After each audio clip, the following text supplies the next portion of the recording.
अलीगढ़, मेराज भाई, तलत भाई, अलीगढ़ के उसमें बोलना सोफी भाई, खलीक भाई, मोअज़्ज़िज़ हाज़रीन, दीगर अलीग्स, अस्सलाम वालेकुम। आप सबको सलाम, अलीगढ़ को सलाम और सबसे ज़्यादा सर सैयद को सलाम। अलीगढ़ ने हमको ज़िंदगी जीना सिखाया,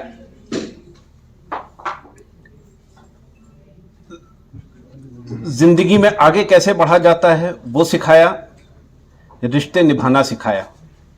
ये जो हम अलीगढ़ ने हमको दिया है, बड़ों को भाई, छोटों को पार्टनर, हम कहीं भी हों इन रिश्तों को निभाते हैं।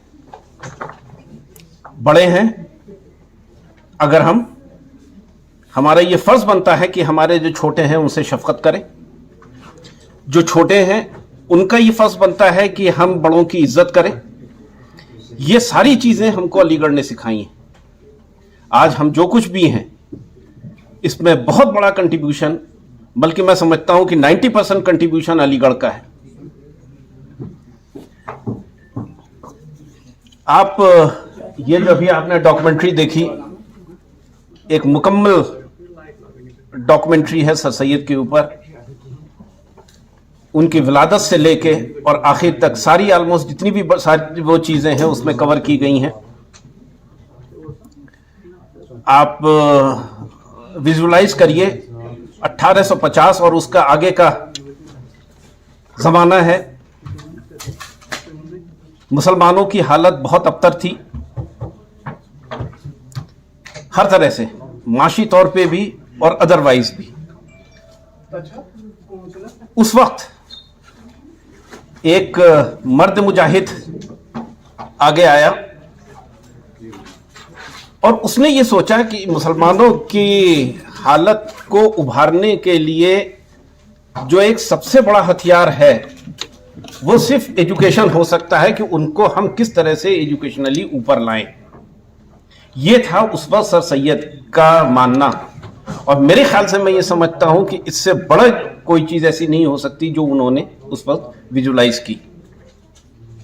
सर सैयद ने इस चीज को अपने दिमाग में बिठाया। अभी आपने इस डॉक्यूमेंट्री में देखा कि सर सैयद ने साइंटिफिक सोसाइटी कायम की। उस साइंटिफिक सोसाइटी को कायम करने का एक मकसद था कि हम किस तरह से जो है बोला। दूसरी चीज यह है कि वो साइंटिफिक सोसाइटी को रॉयल सोसाइटी ऑफ इंग्लैंड के स्टेट पे लाना चाहते थे। सर सैयद के दिमाग में बहुत अच्छी तरीके से यह बैठ गया था कि मुसलमान तब तक तरक्की नहीं कर सकता जब तक कि एजुकेशनली वो ऊपर ना आ जाए।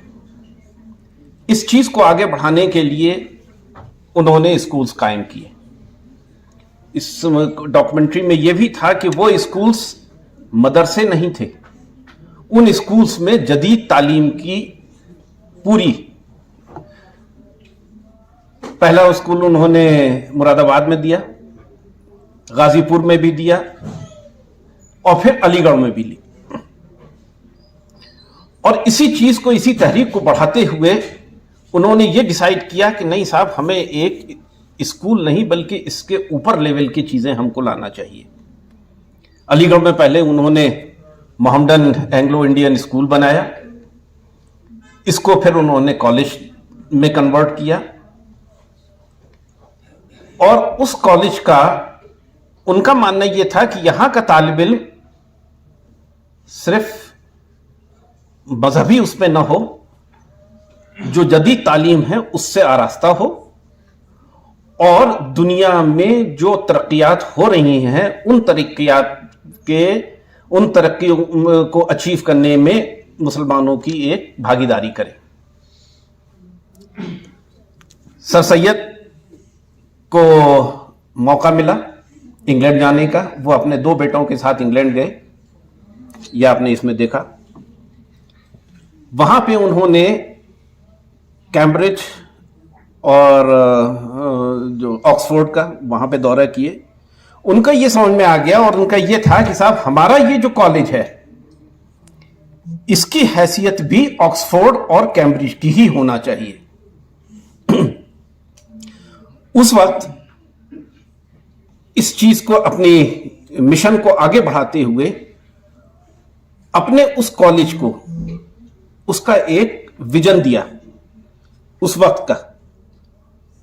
उस विजन को अगर आप पढ़ें तो आप चौंक जाएंगे कि उनका विजन उस वक्त क्या था। मैं आपको उसके सामने दोहराना चाहता हूं, शायद मेरे को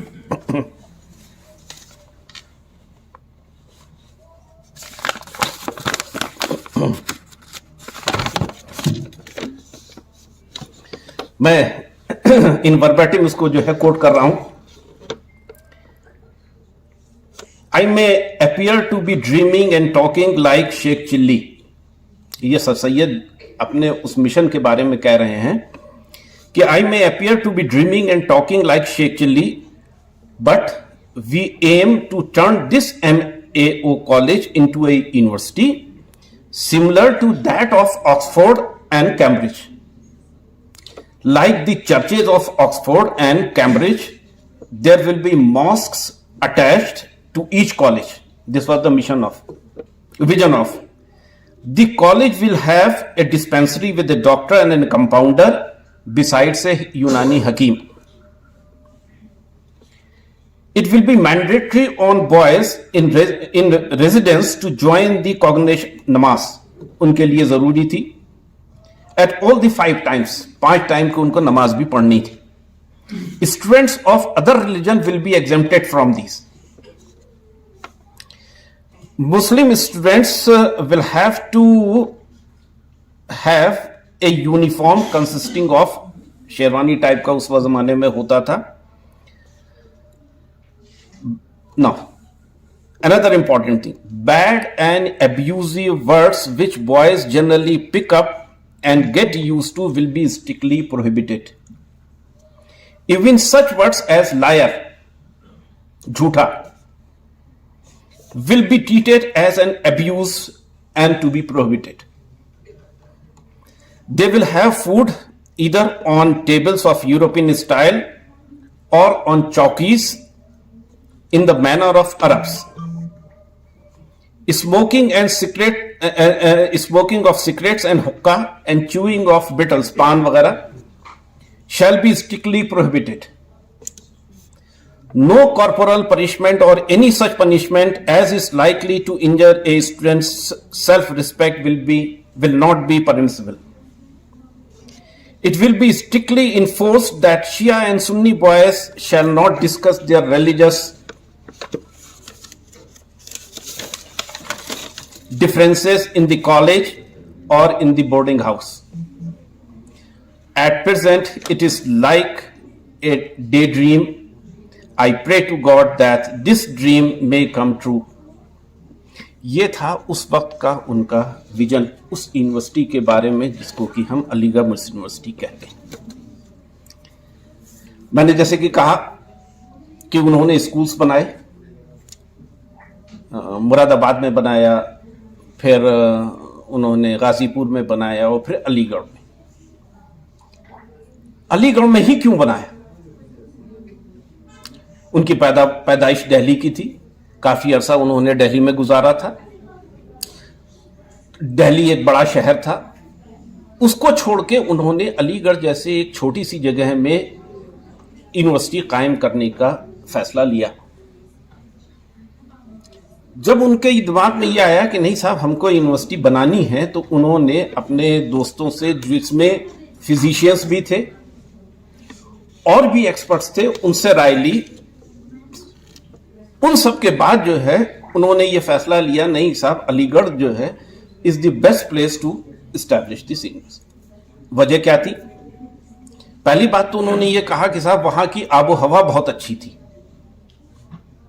दूसरी चीज, जो पानी का लेवल था वो बहुत ऊपर था, सिर्फ सतह जमीन से 12 फीट के नीचे पानी मिलता था।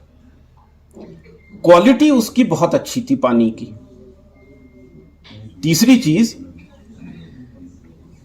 कि अलीगढ़ की कनेक्टिविटी दिल्ली से और जगहों पे अच्छी खासी थी, ट्रेन से और जो रोड रूट है। चौथी चीज जो सबसे अच्छी थी, जो इस आपने डॉक्यूमेंट्री में भी देखी, कि सर सैयद की अंग्रेजों से अच्छी खासी दोस्ती थी। तो अलीगढ़ एक ऐसी जगह थी जहां पे बहुत से अंग्रेज वहां से छोड़ के जा चुके थे और उनके रेजिडेंसेस खाली थे। तो चूंकि इनकी दोस्ती अंग्रेजों से थी, तो उनका यह भी मानना था कि ये जो बिल्डिंग्स जो अंग्रेजों ने खाली की हैं वो हमें मिल सकती हैं। पैसे की कमी थी, पैसे की फरावानी नहीं थी कि साहब जहां चाहा ये बिल्डिंग बना दीजिए और आपके पास जो चाहे कर लीजिए। तो ये भी एक बहुत बड़ा फैक्टर था जिसकी वजह से उन्होंने अलीगढ़ को चुना कि हाँ साहब ये अलीगढ़ में ही ये यूनिवर्सिटी बनना चाहिए।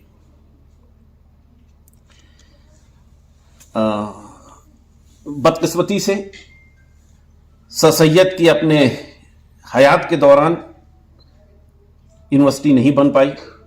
सर सैयद की वफात के करीब 22 साल के बाद 1920 में यूनिवर्सिटी का क़याम हुआ और उसी विजन के साथ जो विजन सर सैयद ने देखा था। मेरे ख्याल से हमने अच्छा खासा वक्त गुजारा है अलीगढ़ में, और हमारा ये मानना है कि जो विजन सर सैयद ने हमको दिया था वो कम से कम हमारे वक्त तक तो था। वो सारी चीजें, वो सारी रवायत जो सर सैयद ने की थी वो वहां पे थी। आज का मुझे नहीं पता है, आज दुनिया चेंज हो रही है क्या है, लेकिन ये है कि वो जो रवायतें थी इतनी अच्छी रवायतें थी। और उसमें यह हुआ कि साहब जो सर सैयद ने एक अपना ख्वाब देखा था, वो एक शेर की वो उसकी अक्कासी करता है कि मैं अकेला ही चला था जानिबे मंजिल, मगर लोग आते गए और कारवां बनता गया। कि सर सैयद ने जो मोहम्मदन एंग्लो ओरिएंटल स्कूल के क़याम किया था, अल्टीमेटली वो यूनिवर्सिटी बना। और यूनिवर्सिटी बनने के बाद जो है एक चीज़ और भी है कि सर सैयद का ये ख्वाब कि ये यूनिवर्सिटी ऑक्सफोर्ड और कैम्ब्रिज के टक्कर की होना चाहिए। मुझे आपको ये बताते हुए खुशी होती है, क्योंकि हम तो एजुकेशन से हैं, कि आज की जो अलीगढ़ मुस्लिम यूनिवर्सिटी है वो हिंदुस्तान की बेहतरीन यूनिवर्सिटीज़ में से एक यूनिवर्सिटी है। फर्स्ट 10 यूनिवर्सिटीज़ में अलीगढ़ मुस्लिम यूनिवर्सिटी का नाम आता है। हम एक तरह से कह सकते हैं कि जो सर सैयद ने जो अपना ख्वाब देखा था वो ख्वाब आज पूरा हो चुका है। अगर हम ऑक्सफोर्ड और कैम्ब्रिज के बराबर नहीं है तो हिंदुस्तान में हम कम से कम ये कह सकते हैं कि हम ऑक्सफोर्ड और कैम्ब्रिज के बराबर हैं। यहां दानिश्वर लोग बैठे हुए हैं, मैं आप लोगों का ज्यादा वक्त न लेते हुए, अस्सलाम वालेकुम।